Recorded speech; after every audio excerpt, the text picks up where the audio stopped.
Good afternoon, everyone. Good afternoon.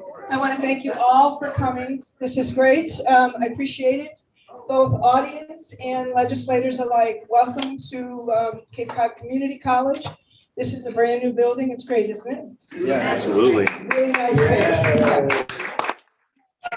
Talks to thank for that. Yes. And you have a robot, I saw.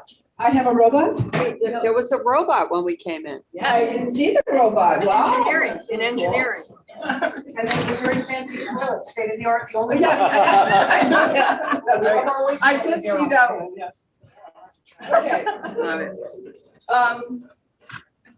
While some of you out front have been given the opportunity to write additional questions on index cards, which we have provided, we will hold these questions until the end, and they will be added if we have time. Unfortunately, time is the factor for everything, so that is the way that we're going to handle this. I apologize in advance if the time does not permit us to address all additional questions. For everyone, this session is being recorded and may be accessed through YouTube and our League of Women Voters of Cape Cod website. During the dialogue, legislators will be presented with questions in a rotating order. All of you will have a chance to respond if you choose. Legislators, you each will have 1.5 minutes to respond to each question.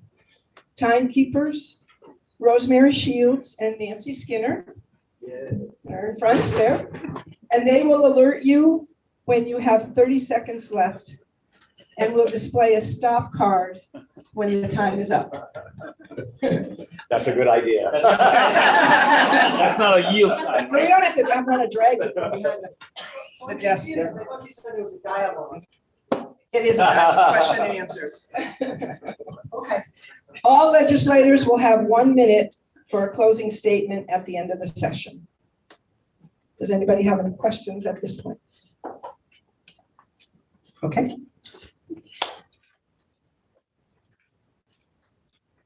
So let's see if I can do this in order.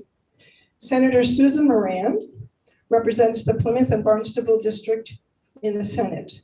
She is chair of the Joint Committee on Revenue, vice chair of the Consumer Protection and Professional Licensure Committee, and serves on several joint committees: financial services, economic development, tourism, arts and cultural development, cannabis policy, and transportation. Representative Chris Flanagan, new to the legislature, represents Barnstable's 1st District. Elected in 2022, he serves on the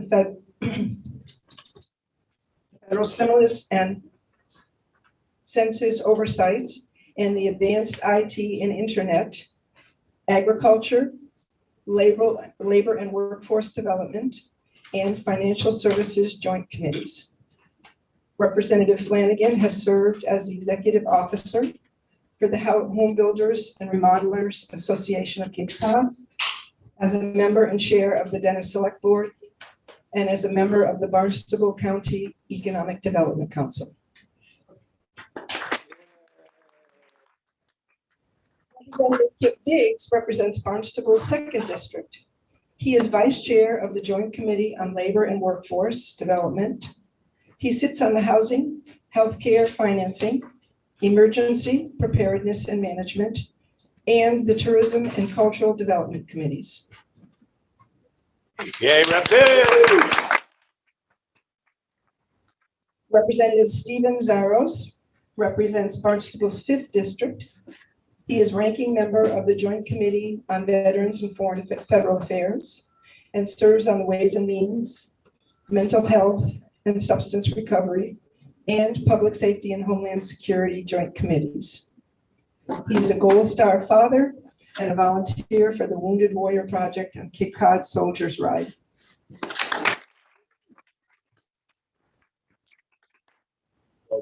Representative Dylan Fernandez represents the Barnstable Dukes in Nantucket District.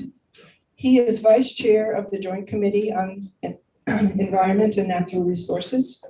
He sits on the Joint Ways and Means Committee and the House Global Warming and Climate Change and Telecommunications, Utilities, and Energy Committees.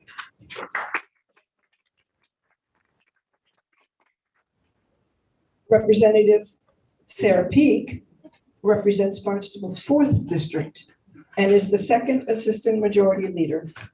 She sits on the Joint Committee on Rules and on the Human Resources and Employment Engagement and on the Ethics Committee.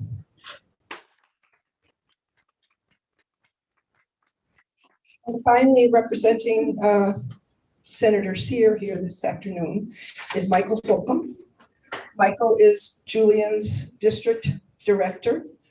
He is a Falmouth resident and a lifelong Cape Cod resident. He's been working with Senator Sear for 16 months.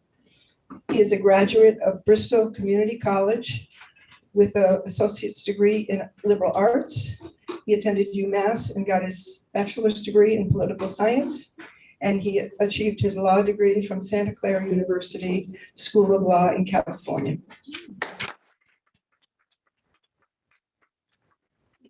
I want to welcome all of you. Thank you for coming. Thank you for having And me. now I would like to introduce Jean Morrison, who will be handling the questioning. Jean is a long-time Cape Cod resident.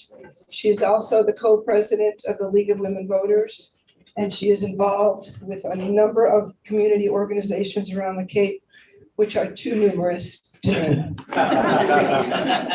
Oh, I just want to tell you, we have one microphone for the table, so you can pass it back and forth. Yes. Good afternoon, everyone. I'm going to get right into the questions, and I will start at the end with Senator Moran. Thank you.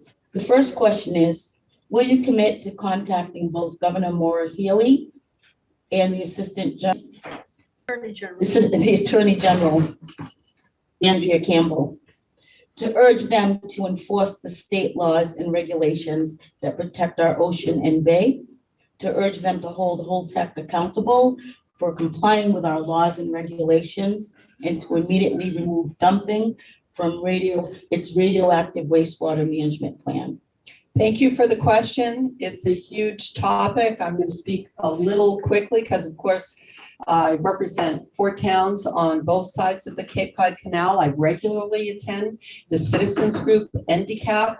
I regularly appear before the Plymouth Board of Selectmen, and I have appeared at the very first hearing that Senator Markey and his committee had as a sort of on the ground in Plymouth, only the second one he and his committee have ever had, to tell Holtec not one drop. I will also say that the Attorney General, Andrea Campbell, is well aware of Holtec, as is throughout her career as Attorney General, now Governor Maura Healey and Lieutenant Governor Kim Driscoll. The second community that they visited right after the primary was Plymouth. And we had an opportunity to discuss the fact that more oversight is needed. We will continue to file legislation to prevent any dumping of radioactivity into the bay. Representative Flanagan, would you like to respond? Oh, are we all answering the same question or? Okay. Well, as the newest member of the delegation, I just want to mention one of the best parts of doing this work is actually working with my colleagues at this table. The delegation has had a long history of working well in a bipartisan way and putting our region first. And I have always thought that of them from the outside. And now that I'm on the inside of it, I see that even more so. I look at each of them and they do so much behind the scenes. But now that I've said that, I'll really tell you what I feel about them. Go ahead, brother. No, I'm very grateful to work with them. And I bring this up in the spirit of this issue and many others that, Senator Sue Moran and Senator Sear and the Cape delegation have really been leaders on this issue, and very much look forward to working with them. In addition to it affecting Cape Cod Bay, there have been studies that show that it also will impact Yarmouth and Dennis and potentially Brewster uniquely. So I just wanted to mention that that's a big focus of mine, as well as the Cape delegations. Thank you. Sir. Everybody, Rep. Kip takes. Our Cape delegation cares. I mean, dumping anything in our ocean is crazy. We need to protect what we have. And, our environment is talking to us right now. And, our lady slipper is endangered. I mean, there's so many things going on. So honestly, yes, Holtec, we're going to hold them accountable. And I know that Senator Moran is going to take care of this, and everybody, in the upper echelon. Because honestly, it's not my district, but I know that the people in that area, we're going to make sure that they're accountable, and we're going to make sure that things get taken care of. Perfect. Thank you, Rep. Diggs. We both go to the same barber. I don't know if you noticed. Gene, this is a no-brainer. Obviously, we talked to the governor, lieutenant governor, the attorney general. This is really number one on our radar. We're all in the same team. I represent the 5th Barnstable district. I call it the Fighting 5th. So the Cape Cod Canal goes right through my district. And there's 2 big bridges over those canals that are a hot topic too. But we don't want our water contaminated. No one should do that. It affects not only the water quality, but our fishing people, recreational, commercial, all those things that you probably already know about. But absolutely, we never let that happen. And I want to remind everybody, Monday night, 6 o'clock in Plymouth is a big meeting that we should all be at, if you can. Thank you.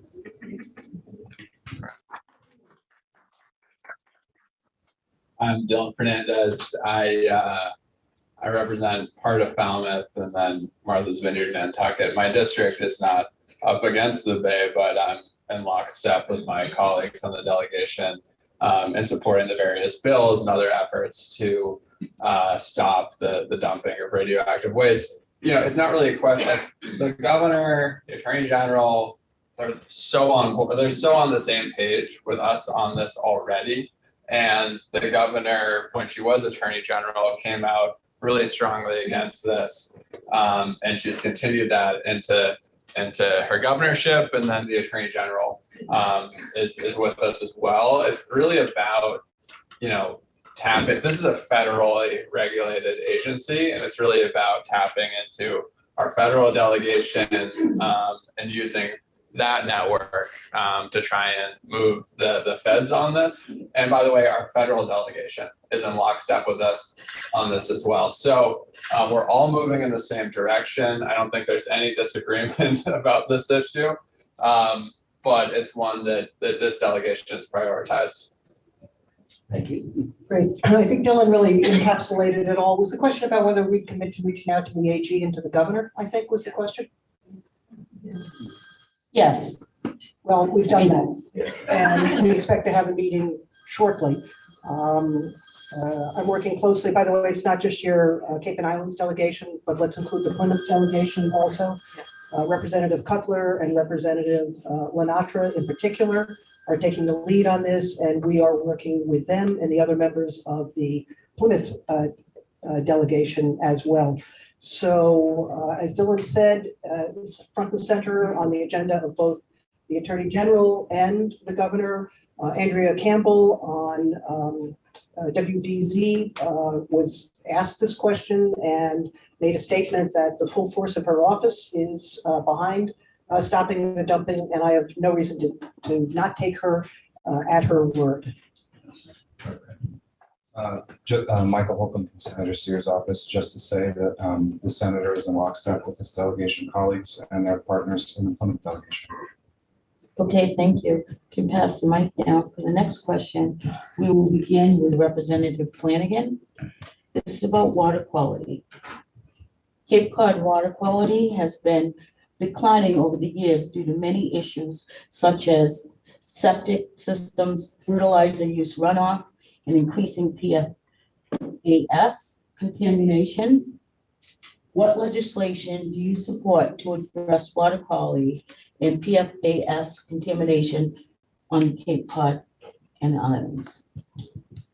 Great question. So a few things. Number one, particularly in my district in Brewster, Dennis, and Yarmouth, all of those communities are really focused on, two of them at least, on sewering, and the other really focused on implementing alternative systems. As it relates to PFAS and other contaminants of concern, I know that there has been a flurry of activity with legislation being filed on that. I've reviewed some. There's been over 8,000 bills filed this session, so I'm still kind of combing through them all. But I know that water quality, both from a wastewater perspective and from a contaminant perspective, is a big priority for not only myself, but certainly my colleagues. Thank you. Like Chris said, there's a lot of bills that are going on. But PFAS, like it said earlier, our lady slipper is being endangered, and that's a Cape Cod flower. And our water quality is so important. Our environment's talking to us that we need to make sure that we take care of. If we can't drink our water, then that means that people coming in no one's gonna want to come visit us. I mean, they're coming to visit us, but they're not really they're coming to the Cape to see the Cape, and they're coming to be able to see the fish and all the special things that we have. So we need to make sure we preserve our quality of living, and that's quality of water. So our Cape delegation is going to do this, and we're going to fight all we can, all we have to do to make sure that our water quality is perfect. And folks, we are on top of our drinking water right now. We live on top of it. And that makes us different than other parts of the state. So it really is our job to protect it. Just like Rep. Dick said, people come here to visit. We live here. We raise our families here. No one should be polluting the water. We had it happen here in Barnstable, right around here. When I was a young police officer, we went to the police academy, which was down the street near the airport, and the firefighters and us used all the PFAS foam. We didn't know any better at the time, and we contaminated the drinking water. And that's a real story, and it's a shame, and it costs millions of dollars to fix, and it's not done yet. So that's an example. Another one is the base, right? I represent the Joint Base Cape Cod, and back in the day, they did horrible things. They didn't know any better, and it's taken probably 100 years, they think, before you will actually clean it out. The ponds in Marston's Mills, that's part of my district too. So what bills do we support? All of them. Senator Sear has several, and I've co-signed on them. Another thing also to just keep in mind with PFAS, it's killing our firefighters. Not only with the foam that they use, but it's in their clothes, and it's in the building materials that when they go to put out a fire, and they're getting cancer, and that's wrong. So any bills like that, we support. Thank you. Yeah, the PFAS and PFO, it's Julian Steer's really been a leader on that. And actually Nantucket as a community has really been a leader as well. And there's a woman working with a national group in the Nantucket Fire Department to try and come up with new material, and they're getting national grants to come up with newer material for firefighters to wear, and they're doing testing around reducing PFAS and the clothes. So hopefully, that national leadership is actually going on right here on the Cape and Islands, and hopefully those studies will produce some good results. Like our water is our greatest natural resource, the Cape and Islands. That's why people come here. Our water quality has over the years really eroded. And, just in the town of Falmouth, there were beach closures last summer, like peak summer beach closures on our biggest beaches. We have blooms, algal blooms due from nitrogen runoff, phosphorus runoff, number of chemicals that seep into our water due to both wastewater and different types of runoff. I filed several bills on this, and I chaired the State Commission on Ocean Acidification, which is caused not only by the ocean absorbing CO2, but also by runoff from nitrogen and other types of waste. So there's that bill to address ocean acidification, which also addresses pollution in our water. And then I filed a bill called the Blue Communities Act, modeled after the Green Communities Act, which allows municipalities to do a certain set of items that improve water quality. And then if they do that, just like the Green Communities Act, I gotcha. Then they get a grant, and they open themselves up for grants and points on grant applications, just like you do in the Green Communities Act. Thank you. Thanks, Dylan. And I had the honor of serving on the Ocean Acidification Committee that was chaired by Rep. Fernandez and Senator Sear, and it was good work done on the part of that commission, as far if I can say that. And thank you for putting that together and bringing that. Even though the speaker continues to call it ocean calcification, but that's all right. He kind of gets the idea. So if he doesn't know the name, I'm probably going to lose my job now. I'm making fun of the speaker. A televised forum. You cut that out. Yeah, exactly. Let's edit that. So we talked a lot about PFAS. Absolutely, Senator Sear is a leader in that. Senate Speaker Pro Tem Kate Hogan, our House colleague, is the co-lead with Julian on sweeping PFAS reform legislation. I think that given the juice that Julian has in the Senate and the juice that Kate has in the House, we're going to be taking up PFAS legislation this session. There's no question about that. By the way, if you own a permanent press shirt, you have PFAS in your system, because the reason you don't have to iron it is because of PFAS. So it's all around us in everything. One thing we haven't talked about is the Cape and Islands Wastewater Trust Fund that was put together, conceived of, and enacted and created by this very delegation that has driven millions of dollars, over $20 million into the trust fund. Last year alone, funding over $100 million of wastewater projects.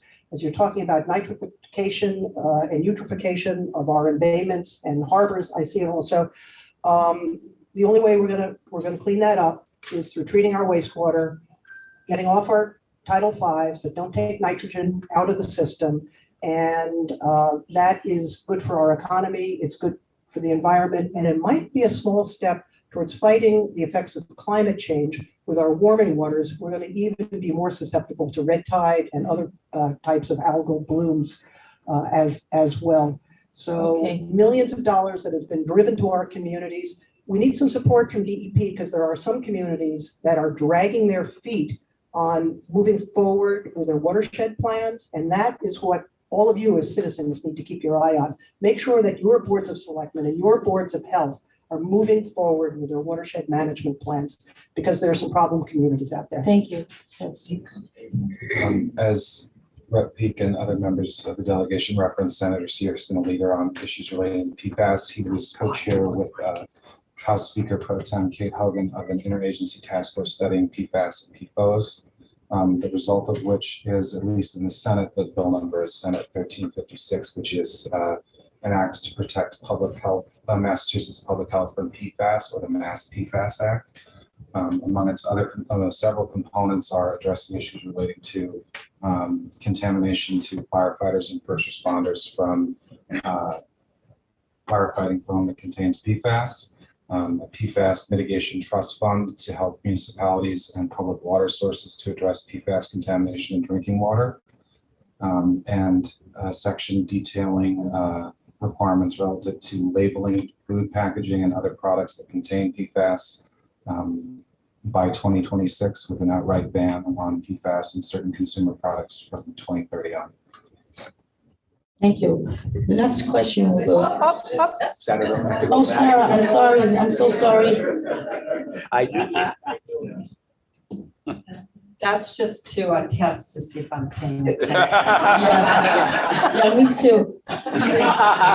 So I appreciate the water quality piece of this question in particular, and I filed Senate 543, which is sort of a taxpayer's perspective. We're certainly just the way we are with respect to the Holtec decommissioning, pretty much of one mind on water quality. I cut my teeth in the Water Quality Coalition long before I was a senator. And my bill is it's a very practical bill that looks at remote monitoring, for example, to be sure we're keeping up with the efforts that we move ahead with. It establishes a zero interest loan program to provide up to $250,000 in administrative costs to municipalities per watershed. That could be just the permitting cost. And when we look at the cost per taxpayer to be over $30,000, that's something that I very recently, within the last couple of weeks, met with the Lieutenant Governor on, who as a former mayor gets these issues and the impact that they have. We also want to be sure that we have the workforce to do all this water quality work. And we want to look at moving ahead and working with the county. We've got a new septic tax credit, a maximum of $12,000 over 6 tax years, with $4,000 max each year, and doubling the maximum credit for septic tank repair or replacement in primary residences as part of proposed current right now $859 million package. And I want to especially thank Senator Sear for working with me on this. So thanks. Thank you, Sarah. So I just want to remind, Sue, okay, I'm batting 1,000. Big family, I It answer is. everything. It is, and they're long rounds. So I want to just emphasize to people to really try to be mindful of the time. And We can also split up the questions too, because we're kind of repeating ourselves. So we can do like half and half, if that's helpful. Agreed. Always pass. yeah, if you feel like you have nothing to add, you can always pass. The point is to give each of you a chance to respond with something that you might want to add. So don't have to answer every question, but please be mindful of the time. The third question, Medicare for all. The League of Women Voters has, Rep. Dix, the League of Women Voters has been a longtime supporter of healthcare for all. Do you support the recently introduced bill establishing Medicare for all persons in the Commonwealth, H1239 and S744? Please explain why or why not. I'm not honestly sure right yet. I mean, I'm still, there's been so many bills coming at us, there's over 3,000 bills that come at us, but Medicaid for all, I mean, I understand the gist of it. And, you know, especially being down here on the Cape, you know, our elder population is here on the Cape, and really what I want to take care of is my community. So my community is probably talking to me about this and saying, hey, this is important to us. So I'm paying attention to it, but I have not come up with a affirmative answer on this. But I will definitely look into it, and you guys will hear about it then. But it's just not time yet to definitely say one way or the other. But I know that, yeah, I hope you guys know that I know how important things are, issues are. And I will definitely, my team will look at it and get back to you guys. Thank you, sir. I do support the concept. Healthcare is a big issue for all of us, especially on Cape Cod. Our doctors are leaving. Part of the reason is housing costs. Part of it is the billing process is really difficult when there's different private insurance companies. So that's a big issue. So the general idea of healthcare for all and making it easier for our patients and the doctors, I support. And I think we should also know that you can also lean on your nurse practitioners. And, you know, my fiance is a nurse practitioner, so she deals with this every day. We need to make it simpler for our people to have access to healthcare, but also for the doctors and the healthcare workers to make it simpler to get paid so they don't leave the Cape. And as you may know, it's very hard to get a primary care physician. They're waiting months for that, and that's scary. So thank you. Thanks. Yes, I support Medicare for all. You know, look, I view healthcare as a human right, like any other right. It's going to be, I need to see the data and like a really in-depth study about how Massachusetts gets there. Because it presents really large challenges. And there's no system, you know, a lot of systems that have a Medicare for all type system, it's not exactly Medicare for all. So if you look at the UK, you look at a lot of the countries in Europe that have this universal healthcare system, it's not exactly Medicare for all. There's still a very vibrant private healthcare industry. Are we looking at something like that? Or are we doing like a true Medicare for all system, which I don't think there's a similar concept in the world that has everyone that's only on Medicare for all. We also need to look at what does this look like in Massachusetts? Like that, this would be a really radical change in a state that has the largest concentration of healthcare centers maybe in the planet, right? So yes, we need to drive down healthcare costs. Yes, healthcare is a human right, but we also, if this is something we're moving to, we need to have like a really well thought out plan about how to get there. And of course, on the congressional level, this is something that absolutely needs to happen tomorrow. Thank you. I'll make it easy. I agree with everything my two brothers in the legislature said before me. I have worked with a lead sponsor last session and worked with the advocates. I understand the bill has been significantly rewritten. Like Kip, I haven't had the opportunity to read the rewritten bill, but I am looking forward to finding the time to do that. But absolutely on board with the concept and working with the lead sponsor to see how we can make progress in this area and make data driven and informed decisions. Thank you. I'm not familiar personally with either of these two bills, and I haven't had a chance to discuss them with the senator, so I'm going to pass.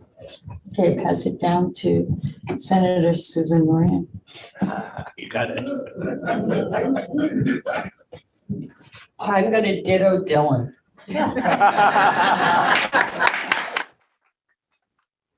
Likewise, and the only thing I'll add is that there's a constituent that actually called me on this issue, and I see you, and I'm going to call you right back after this because I know it's important to me. Okay, thank you for that. The fourth question, you have it right, was to Representative Zaros. It's on housing. Because Cape Cod and the islands communities are struggling with providing affordable housing for full-time Cape Cod residents as well as seasonal workers, how would you define affordable housing and what specifically will you do to address the housing shortage on the Cape and the islands? Great question. We deal with this every day. Yesterday at the State House, we had, thanks to Dylan and Senator Sear, people come from the islands to the State House and talk about they have jobs, but they have no place to live. One of them was a woman, a chef, and she has a restaurant, but she can't really afford to live there. So it comes up a lot. Some of the ways to deal with it is to build more housing, obviously. And it's not just for, let's say, low income. There are police officers, teachers, firefighters, they can't afford to live there. If you live on Nantucket, I think the median price of a home is $3 million, right? How can you be a public servant and afford to live there? So it's a huge issue. We talk about it all the time, but I know one of the things I've learned from my team is sometimes it's on the towns as well because of zoning issues and things like that you can all help with at the local level. We can provide funding, but you got to be able to do it in the town that you live in. So there's more to it, but I'll let others speak. Thank you. Yeah, solving housing crisis in 2 minutes. Look, I mean, Sarah talked about the Cape Cod Islands Water Protection Fund. That lays the foundation for housing. Sarah is instrumental in getting that passed through the legislature, raises, $1 billion for 30 years or so for wastewater quality. You can't build higher density without wastewater infrastructure. That's the first thing this delegation did under the leadership of Sarah. The next part of it is zoning reform. As Stephen mentioned, the legislature last session, maybe the session before, passed zoning reform, making it a 50% majority vote at town meeting rather than 2/3 to enact zoning changes. That's incredibly important and really puts the onus back on the local community to go and actually show up at these meetings, show up at town meetings, show up at planning board meetings and make your voices heard about higher density in downtown areas that are like next to transport and grocery shopping, all that good stuff. The third component of it that I'm working on is around funding and capital. Like, okay, we zone, we supply the wastewater. It's really expensive to build still, especially with high interest rates right now added on. How do you do that? So I have a bill it's a mansion tax for really high cost home sales, take away 2% of that, have that go towards workforce, attainable, whatever type of housing you want, affordable. And my bill says 225% area median income eligible. So that's, that is people who are making a decent amount of money, but they're like the middle class that's really, really struggling right now because they make too much to qualify, but then the housing prices are so out of reach. So that's the third part that I'm really working on. And we had 250, 300 Islanders come out to the State House yesterday. Rowdy group of people, which is great. A lot of fun, and they're really pushing for that. Okay. Yeah, Dylan really hit on all the points. So this transfer fee is an idea that has been, whether you want to call it a mansion tax, it's actually much better branding than a transfer tax. Brilliant. It's an idea that's been kicking around for a decade or more. I know the town of Provincetown has sent a home rule petition up since before my time. Shirley Gomes started to file it. That's how long the idea has been kicking around. But now we have Mayor Wu, who's on board. And so what we are working on is a way to sort of take the wind out of the sails of the realtors who, not 100%, who by and large oppose this. Because we want to put guardrails around this so that if communities are able to raise funds this way, we want to make sure that they're spending it on housing as intended. So before a community could vote at town meeting to opt into this transfer fee, they have to have a comprehensive housing plan. They have to have maxed out on the maximum amount of CPA, Community Preservation Act funds that is allowed to be spent on housing, that they're already spending that on housing, and guarantees that it will go towards housing. Then at town meeting, you will be able to vote to do this. Because quite honestly, when we closed the loophole on the room occupancy excise tax to tax all short-term rentals, not just hotel and motel stays, that generated millions and millions of new dollars for our communities. In my hometown community, it's $2.5 million of additional revenue a year. They're spending about $600,000 of that new money, which isn't so new anymore, on housing. In a place like Chatham, it's about $3 million of new revenue. They're actually the leader in affordable and attainable housing. But the point is, we had an opportunity. We flooded our Barnstable County, Dukes and Nantucket counties with new money. And by and large, that money has just sort of gone into general fund spending. Not necessarily bad stuff, teachers' salaries, a new fire truck, whatever it might be. But that was an opportunity to grab millions of dollars like 2 or 3 years ago. We don't want to make that same mistake with the transfer fee. I don't have much to add other than to say that, as I've heard members of the delegation say before, the legislature and particularly the Cape Cod Islands delegation are working to fit the towns up with the tools that they need to confront the housing crisis, and that the onus then returns back to the community to engage the town meeting, zoning boards of appeal, planning boards, and in front of select boards to do the advocacy at the local level to advocate for affordable and attainable housing.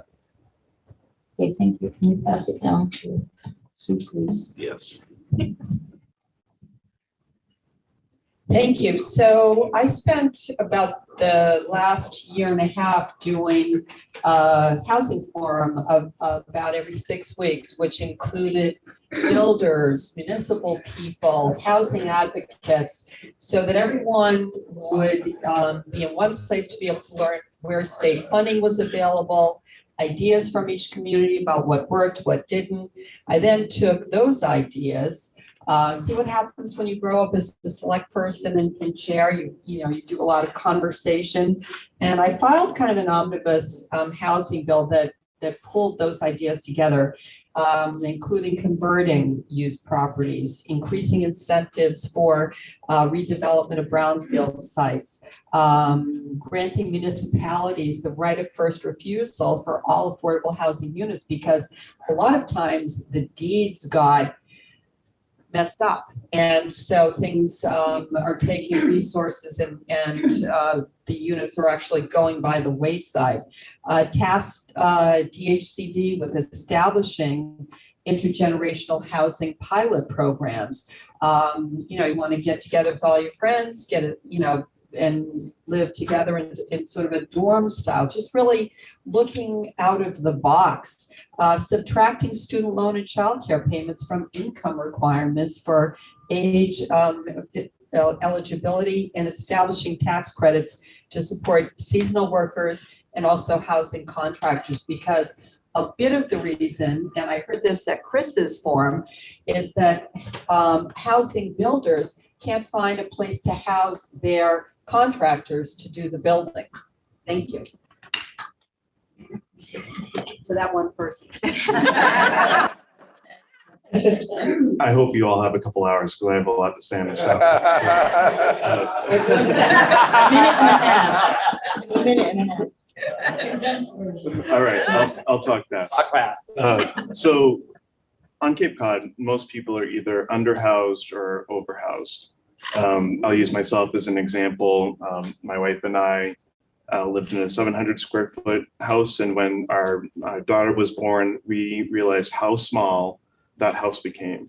And for me, the focus is really around redevelopment. There's very little land left on Cape Cod to develop, and what land is remaining is, you know, probably has intrinsic conservation value. And so I filed a bill that provides tax incentives for redevelopment for multifamily housing.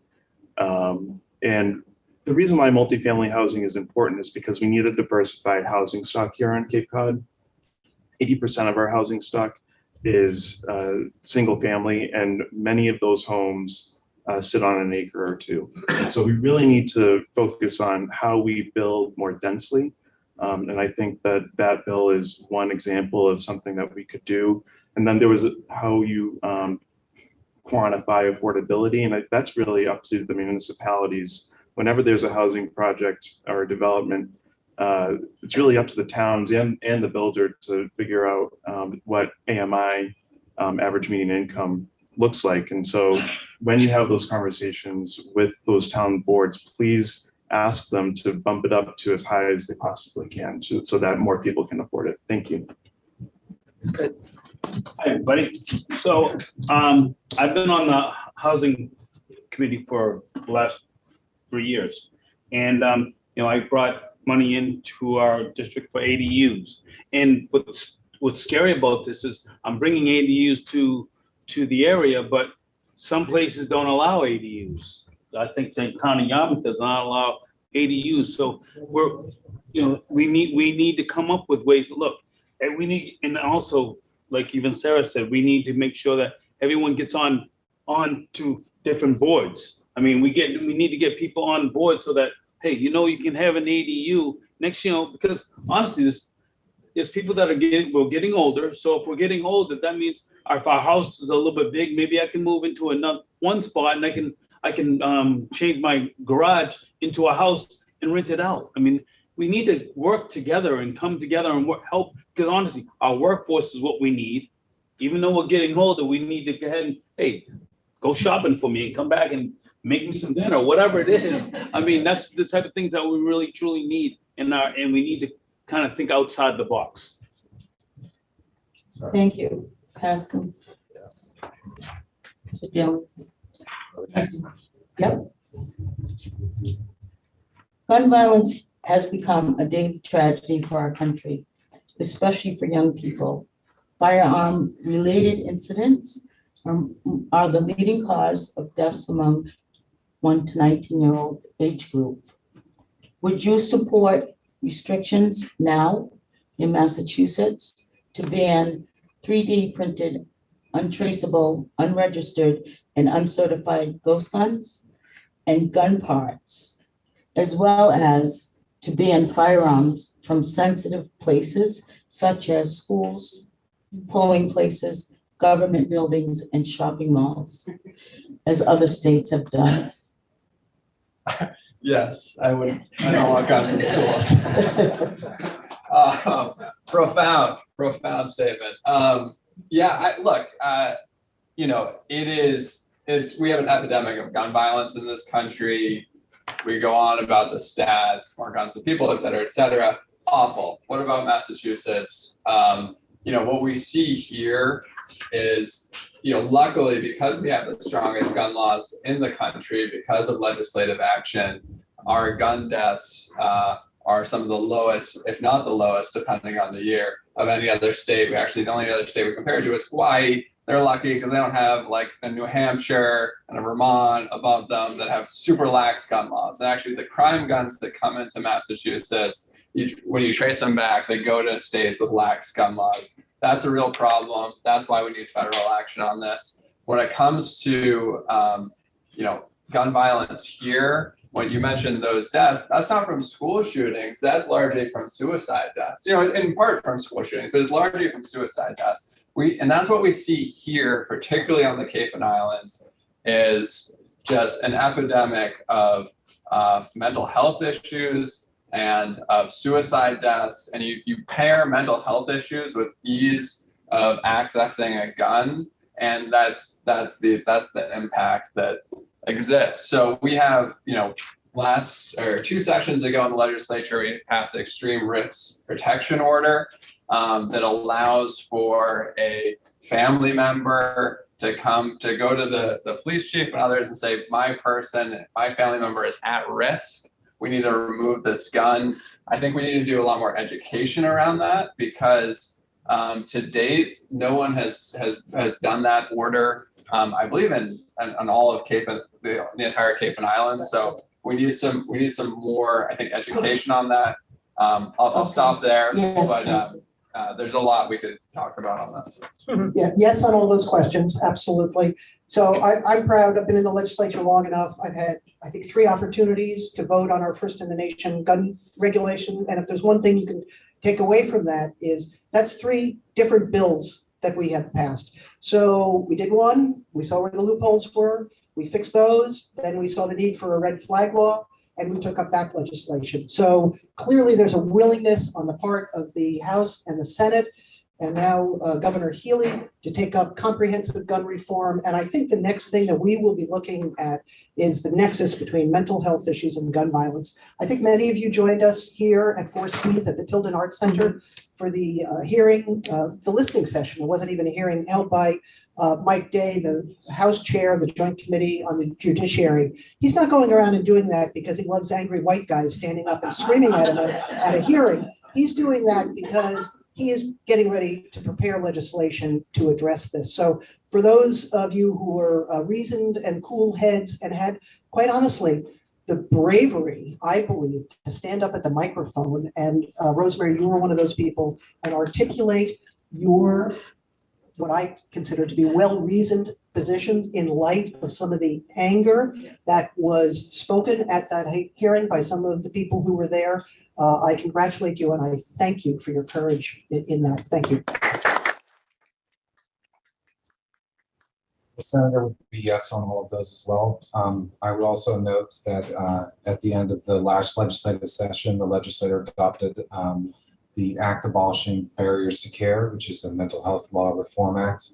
And that one of the key components of that would, I think, relate to youth death by suicide would be the establishment of behavioral health and wellness centers across the Commonwealth, one of which is located in Hyannis at the Bay Cove Behavioral Health and Wellness Center, which is an expansion of the existing crisis management response team model that existed at Bay Cove before the expansion of the new law, that has the ability and is already working in the community to address mental health needs of all ages, but in particular the acute mental health needs that we are currently seeing in adolescents and young adults. Thank you. Senator Moran? Sure.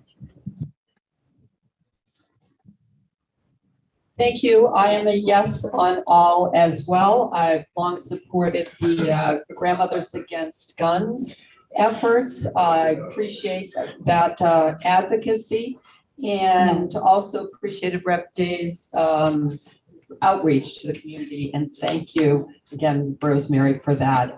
Everyone should know as well, the entire delegation here, along with some folks on the Zoom, Senator Sear, for example, just came from a meeting with the Barnstable District Attorney, Rob Galliboy.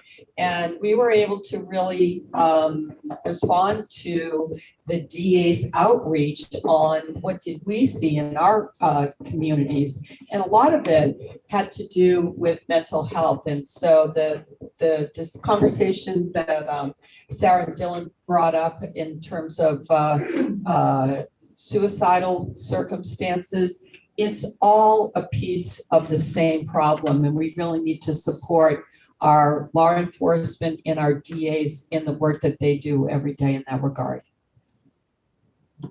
Very brief, but I'm a big yes on all of them. The only thing that I'll add is a bill that I've been following since the very beginning is from Rep Decker, an act relative to ghost guns. I think that that's a bill that everyone should be looking at through the legislature this session, and certainly other ones to come. Thank you. I'm a yes to all of them, and also piggybacking on Chris with the ghost guns. Those, I mean, just unacceptable. We don't need those. But honestly, we have a military person, a police officer next to me, and he'll talk about the guns, and I respect his things, because honestly, we don't, guns, I'll first say that guns don't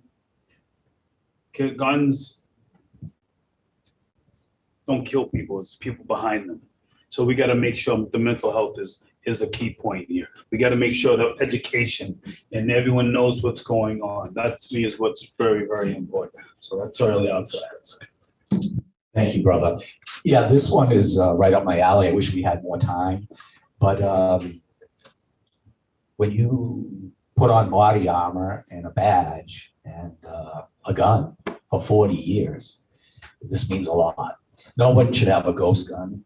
Right. It's crazy, but it's true. You can make a gun and there's no serial numbers on it. So that's something we cannot have in Massachusetts. Be proud to live in Massachusetts. We have incredible gun laws. A lot of states don't. Talk about suicide prevention. I wear this ring. This is called a 22 kill ring. You wear it on your trigger finger because veterans kill themselves 22 a day, most of the time with a gun. So there's a lot to it. I could talk all day. I worry about my son. He's a police officer. Remember, criminals, we don't want criminals with guns. And rest in peace, Sean Gannon, my police officer, murdered by someone with 125 prior crimes, walking the streets, selling illegal drugs, killing people with those, armed with 2 illegal guns. He killed my police officer and he shot my dog, our dog, Nero. So you talk about violence, I know it, and I know ways to prevent it. And I'm willing to help share my knowledge with this team. That's what we do. Thank you.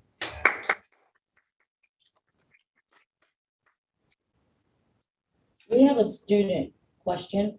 How can we help with the undocumented students on the Cape with housing and financial aid?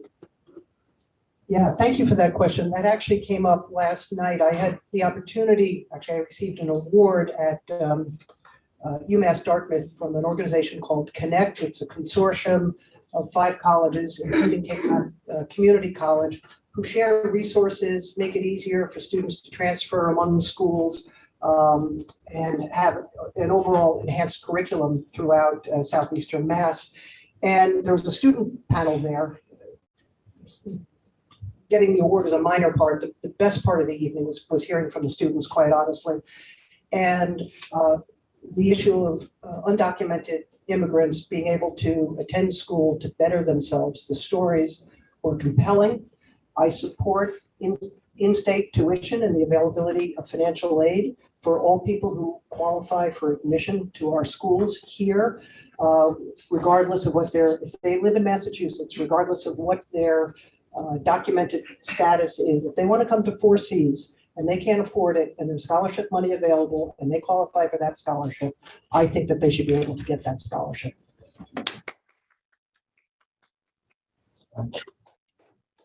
Stop sign yet. Let me just finish the last part. My soapbox and say, this country is the country it is today because of the strength of our immigrants. And if we see a weakness in our country today, it's because of trying to irrationally shut down the border and turn our backs on these people that are looking to make better lives for themselves and their families. Thank you. Senator Sear would want to associate himself with everything Rep. Peak said, and I will defer to the members of the delegation.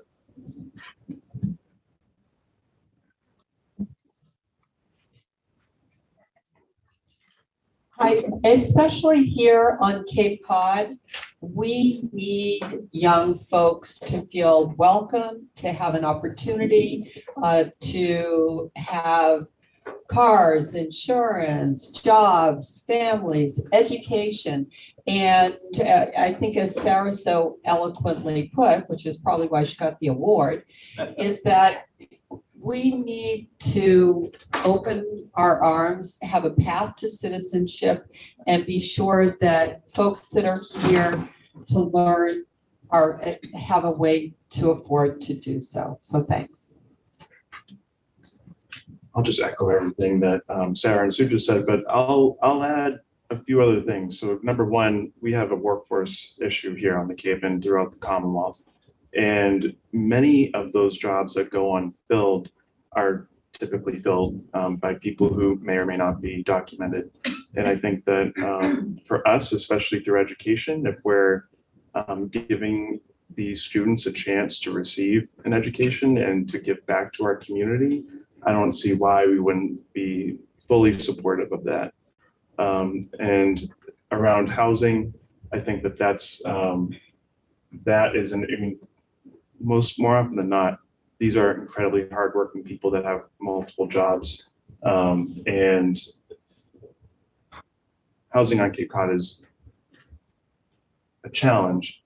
However, on that piece, I think that you see so many people who are living in homes together that, 10, 11, 12 people to a house that might be, 1,000 square feet.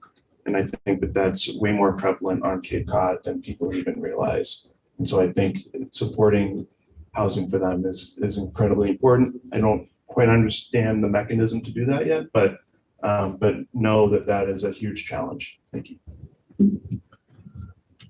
Yes, I went to Cape Verde in December 1st to the 9th. I was in Cape Verde, and students there were going to school on Saturdays to learn how to speak English.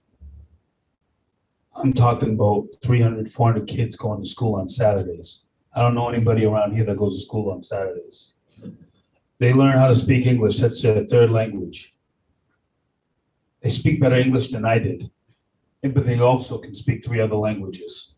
So our kids are our future. So we need to be able to teach them, so they could teach us, really, is to be able to speak. It's nice to be able to speak English, sure, but I won't lie to you. I'd love to be able to say, I can, hello to someone that speaks a different language and make them feel comfortable and understood. That's up to us to be that much better. And that's what we have to be, because we are the best, us as people. When we're together we're the best, not individually. So we need to make sure that we help those that need help, and making sure education is the key point. Thank you, sir. We live in the greatest nation on earth, in my opinion. We are the melting pot of the world. My grandparents came from Greece, right? And I still remember living in a 3-decker tenement in New Bedford. And my Greek yaya, my grandmother, basically raised me because my parents went to work every day. And it's still going on now. So that's a great question, whoever asked it. I'd like to see our federal government fix the immigration situation so it doesn't always kind of get dumped on us in a negative way. These are people that are trying to survive. And last thing on that, I'll never forget, at Yarmouth PD, we built the 9/11, 9/11 memorial, right? Based on the horrific attack of America. Guess who built it? You know, some undocumented workers volunteered to do it. I'll never forget it. And they were so proud to do it. And I gave them Big Nick Ride motorcycle shirts as just a little gift, and they wear them. And so it's something to look at further, but my general thoughts are, I'd love to see the federal government fix this problem and help us here on the Cape. Thank you. Yes, I support the legislation. And we're at a point, and you see through world history the ugliness of societies that make people an other and dehumanize people in a way that allows them to try to get power from a base that doesn't know any better. And you see how societies just over the centuries have really spiraled downward. And when you start treating people not like a human being, and you think it's okay to round people up, lie to them, ship them to an island on Martha's Vineyard without telling them where they're going. And then you get on Fox News to report it to Tucker Carlson without telling the Cape delegation, without telling island officials. And then you're the presumptive Republican nominee to serve to be the next president in our country. Like, that is the type of society that we live in right now, and that a lot of people support. And it is on all of us to collectively stand up against that and humanize people and show the world how to treat people with the dignity and respect that everyone deserves.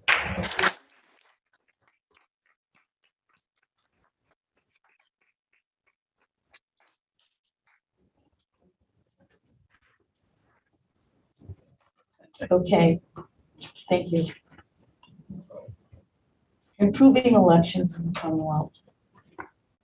The recently filed Access Act in the Senate and similar bills in the House is supported by several good government organizations. Its purposes updates to the Votes Act, such as same-day registration, inspection of polling places to ensure access for voters with disabilities, and uniform applications for absentee and mail-in voting. Will you support all of these measures to improve elections for Massachusetts voters? I'm not personally familiar with the Access Act, but I will discuss it with my staff colleagues and the senator, and anyone that would like to discuss it with our office or learn more about the senator's stance on it is more than welcome to reach out. Senator, We're getting really good at this handout. you are.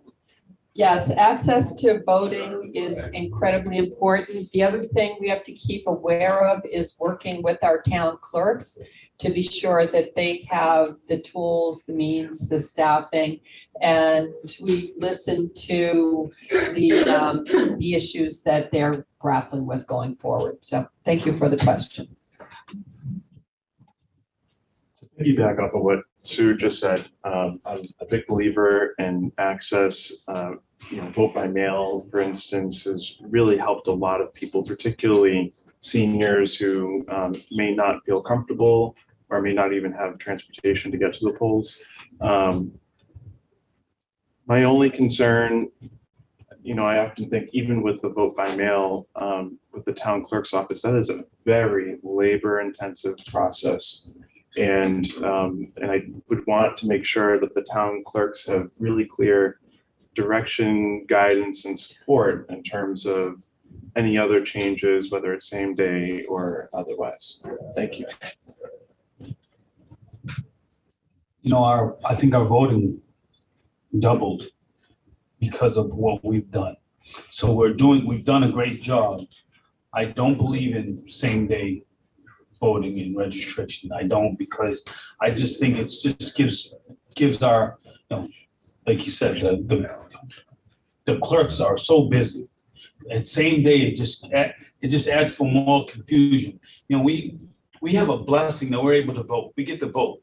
So something, we take our voting serious. So it's like a professional sport. If you are a pro athlete, you have your certain time you're playing your sport. Well, also there's time where you're getting yourself in shape. So you get your prelim. Well, we have 8 months, 11 months to get ahead and have our prelim to find out, to make sure that we're registered. And then you go, when it's time to vote, then you're registered and you're ready for it. It's not something that you need to do the same day. But other than that, I think we have had so much more voting. People are getting, elderly people that aren't able to come and go as easy as they have been able to before are able to still vote. I think it's so important. So we're on the right path. I just don't know. I just don't think we need to change everything, and that's same day voting, same day registration. Yes, sir. We need more people to vote. So anything we can do to make voting easier, I support. Even though the numbers went up, still a lot of people didn't vote, and we should. So making it easier, yes. Making sure we have integrity in voting is important.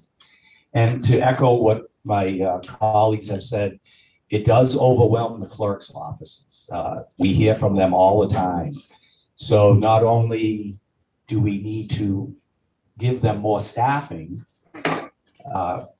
which costs money and et cetera, and it's hard to find people to do it, but they need to be trained.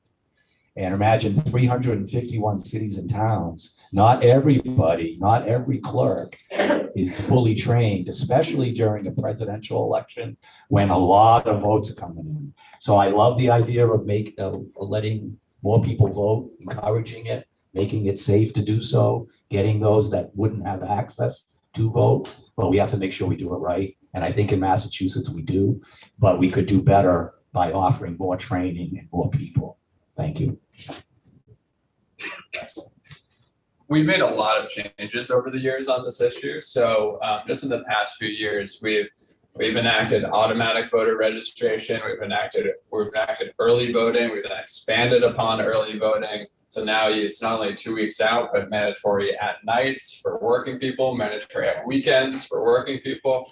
And then of course, mail-in, which was hugely successful during the pandemic. I do think we need to continue to expand upon voting access and continue to break down barriers for people to access the most fundamental right you can have in a democracy. I am supportive of same day, election day registration and voting for it.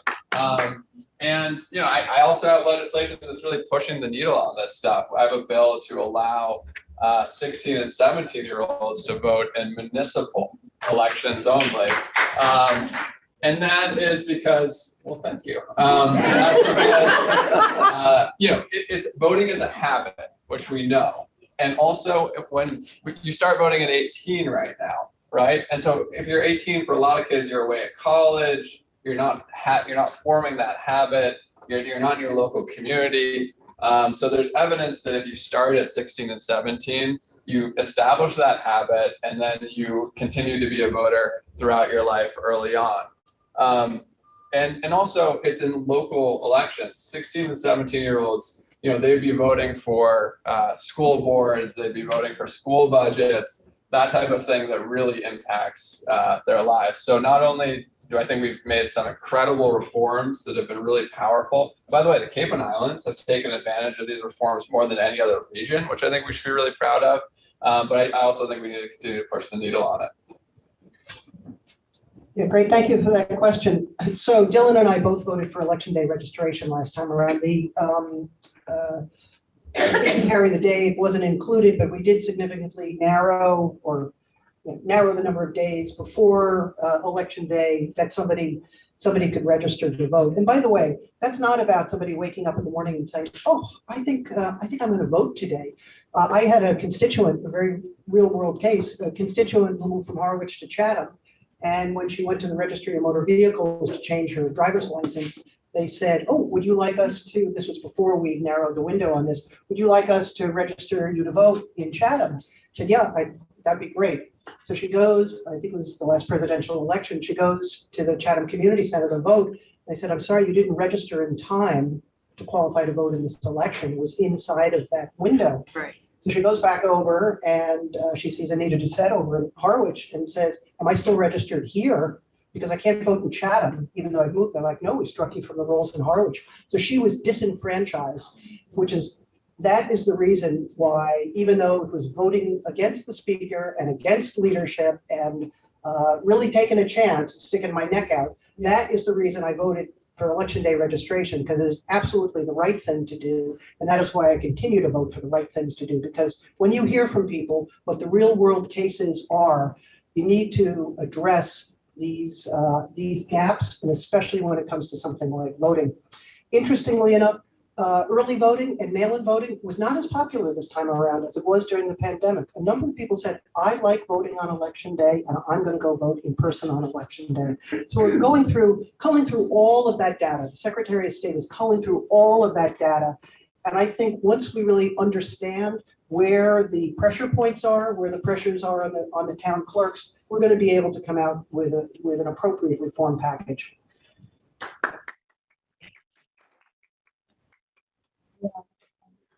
I think we did it. We're at time. So I would like to move to closing remarks, and we'll start with you, Senator Moran. Well, I've got to thank the League for having this forum and giving us this opportunity to speak with you. But I want to talk about, and I know I only have a minute, what's our legacy plan? If we look around the room, thank you, a few young people who are here. It's terrific to see you.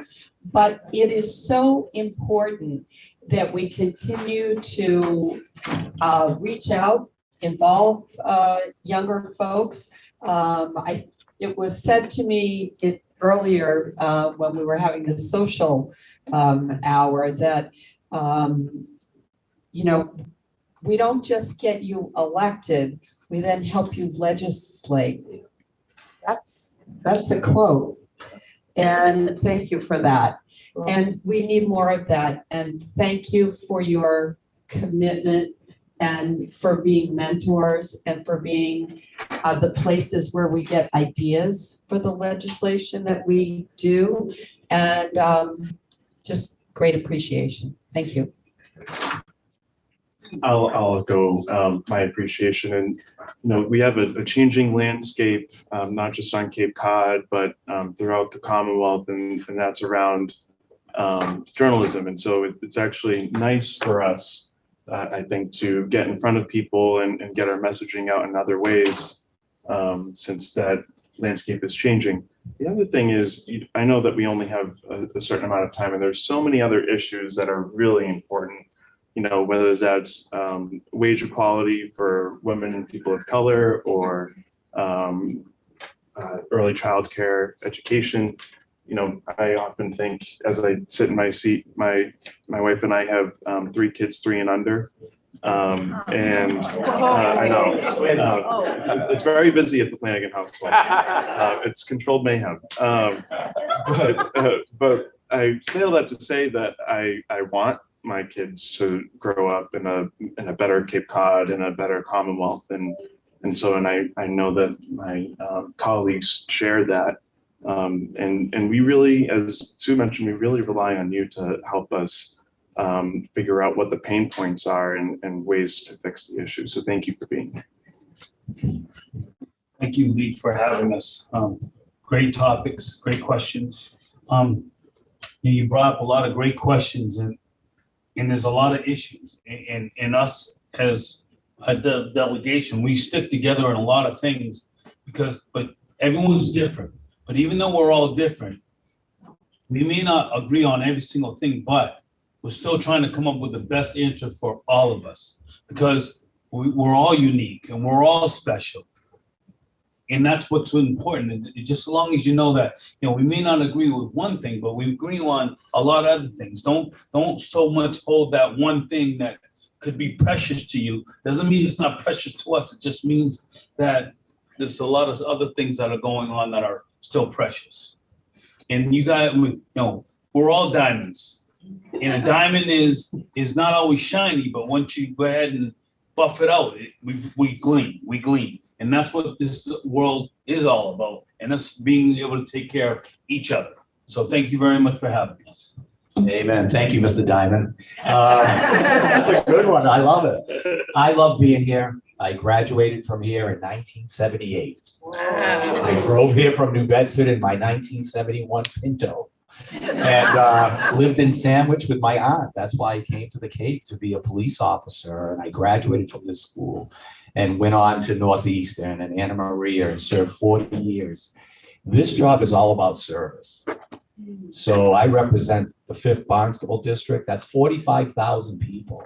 And it really doesn't matter if they're Democrats, Republicans, Independent, they're people. And they all have something to offer, and they all have needs. That's why we're here. Reach out anytime. We could go all day because it's so special to serve.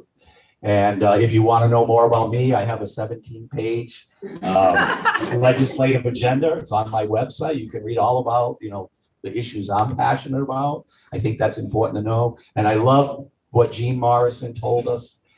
Yeah, we need your help and your support. So reach out anytime. We appreciate it. Thank you. Well, thank you to the league. We're really at an inflection point. We're beyond an inflection point on Cape Cod, right? I cannot afford to live here. I can't afford to have a home, let alone children. There's no way I could afford to have children. Neither can I. Yeah. You lose your hair, that's for sure. Look, we have a complete. There are so many issues that are impacting Cape Codders that have made it completely out of reach for anyone who grew up here, anyone who's in a middle income and low income. You're lucky. Good luck. I mean, and that's why we have a huge immigrant population here that is living in massively substandard conditions. In a way, we're watching a dystopian community develop. If you were an outsider view looking into Cape Cod, it's really become a vastly different, profoundly unaffordable place.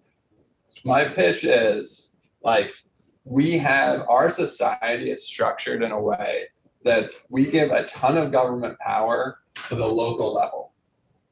It's not like France where, they control things at the top, and all these other democracies, they're very top heavy, very centralized. We have an insanely decentralized democracy in America. And so a lot of the power is at the local level. And so we need all of you to push back against the pervasive NIMBYism that has made it harder to get a home, made it harder to adopt clean energy, made it harder to put forward substance misuse facilities in our community. We need you at the local level to be our allies on this stuff. Thank you. It's great sitting next to him, right? Isn't he inspiring? Absolutely. So thank you to the league. I just want to give a plug for the Massachusetts legislative website. It again this year has won the award from the National Conference of State Legislators for one of the best legislative websites. There's a plethora of information out there. Every bill that's been filed, you can search by subject, you can search by keyword. Anytime you want to ask your legislator a question, like maybe how they voted, took a committee vote, everybody's name and phone number is there. You can call them up and you can ask them that. You can scroll down to the bottom, sign up for My Legislature, and put in what bills you're interested in following, and you'll get pinged. And a major real transparency piece that the House put into its rules this year is all hearings are going to be hybrid hearings. So you will be able, from the comfort of your home, to watch and monitor every hearing. If you can't see it in real time, you can, all those hearings will be archived. You'll be able to offer your testimony without having to drive to the State House. So if you have legislation you're interested in, you can really dig into the details. You can inform yourself, and it's all there on malegislature.gov. Thank you to the League for organizing and facilitating and for allowing me to join this panel, and to the college for hosting.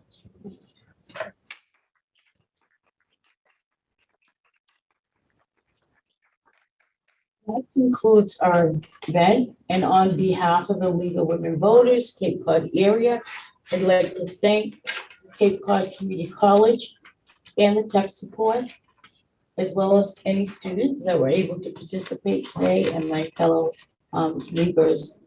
Most importantly, I'd like to thank all of you for your very direct, thoughtful comments. And I thought what was a great dialogue. So thank you, Senator Sue Moran, Representative Chris Flanagan, Representative Kip Diggs, Representative Steven Zaros, Representative Dylan Fernandez, Representative Sarah Peak, and Mr. Malcolm Holcomb from Senator Sears' office. Great job. Thank you very much. All right.